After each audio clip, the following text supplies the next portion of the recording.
Middle east के map को ध्यान से देखो, अगर आपको लगता है कि ये बॉर्डर्स किसी मिलिटरी सुप्रीमेसी या डिप्लोमैटिक समिट से बने हैं, तो आप बिल्कुल गलत हैं, क्योंकि ये बॉर्डर्स टेल अवीव के एक पार्किंग लॉट में एक इंसान के पीठ पर मरी गई 3 हॉलो पॉइंट बुलेट्स की वजह से हमेशा के लिए फ्रीज़ हो गए ये।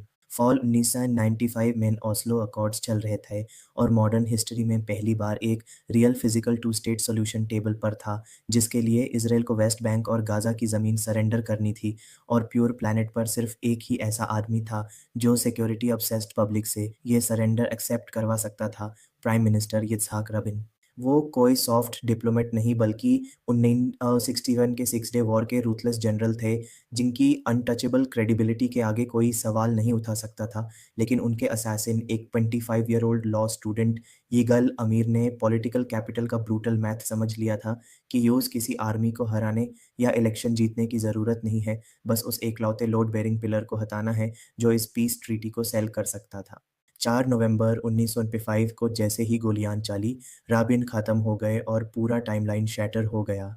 उनके मिलिट्री ऑरा के बिना पीस का पॉलिटिकल कैपिटल इंस्टेंटली इवैपोरेट हो गया। एक्सट्रीमिस्ट्स ने वैक्यूम फिल किया, बसेस ब्लोन अप होने लगी और मैप हमेशा के लिए फ्रीज हो गया।